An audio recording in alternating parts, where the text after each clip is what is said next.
everyone. I am here in my apartment wishing I was at the club with all of you. But in this time, I pulled out my box of books that lives in my closet that I used to have on my shelf when I was a kid, because I thought it would be fun to share with you some of my favorites over this time and maybe connect via our favorite stories. So I decided to start with one of my favorites. This is a book my mom always used to read to me when I was a kid, so I thought it would be fun one to share with all of you. And again, these are my books that I pulled out from my closet that used to be on my shelf when I was a kid. And so I hope you guys are all pulling out your books and revisiting some of your favorites, and I will share this one with you today. It is called Owl Moon by Jane Yolen. You can even see in this one, you can see my sticker, my Megan sticker, stamp I should say, my Megan dog. This is really one of my favorites that I've kept for a long time. It was late one winter night, long past my bedtime, when Pa and I went owling. There was no wind.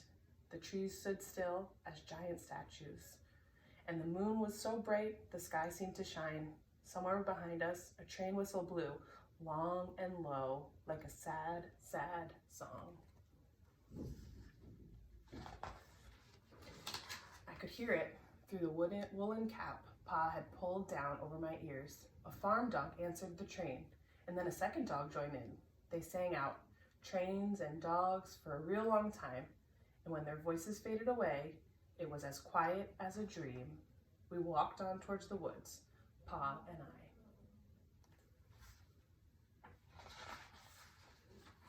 I. Feet crunched over the crisp snow, and little gray footprints followed us.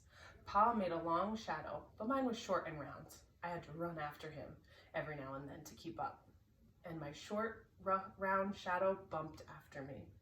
But I never called out. If you go owling, you have to be quiet. That's what Pa always says. I had been waiting to go owling with Pa for a long, long time. We reached the line of pine trees, black and pointy against the sky, and Pa held up his hand and waited. I stopped right where I was and waited. He looked up as if searching the stars, as if reading a map up there. The moon made his face into a silver mask. Then he called, hoo, hoo, hoo, hoo, hoo, the sound of a great horned owl. Hoo, hoo, hoo, hoo, hoo, hoo. Again, he called out, and then again. After each call, he was silent, and for a moment, we both listened, but there was no answer. Pa shrugged, and I shrugged. I was not disappointed. My brothers all said, sometimes there is an owl, and sometimes there isn't. We walked on. I could feel the cold as if someone's icy hand was palmed down on my back, and my nose and the tops of my cheeks felt cold and hot at the same time. But I never said a word. If you go owling, you have to be quiet and make your own heat. We went into the woods. The shadows were the blackest things I had ever seen. They stained the white snow.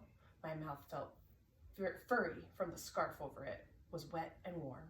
I didn't ask what kind of things hid behind black trees in the middle of the night. When you go owling, you have to be brave.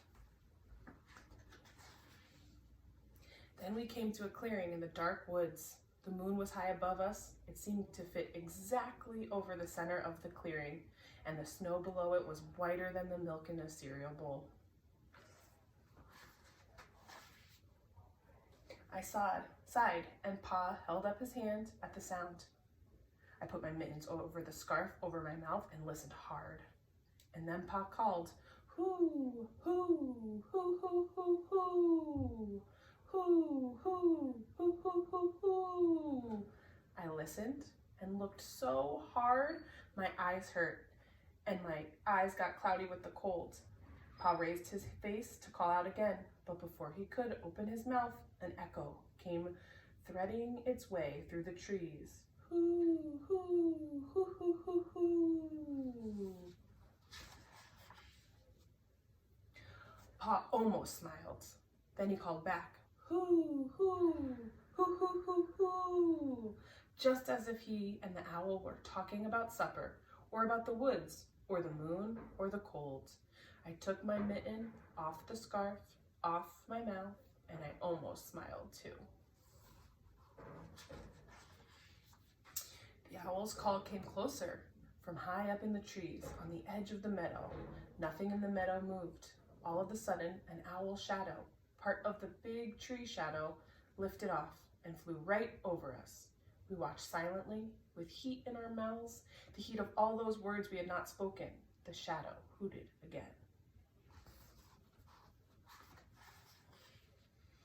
Pa turned on his big flashlight and caught the owl just as it was landing on a branch.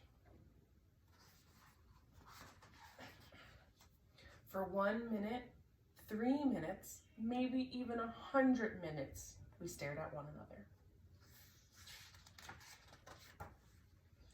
Then the owl pumped its great wings and lifted off the branch like a shadow without a sound. It flew back into the forest. Time to go home, Pa said to me. I knew then I could talk.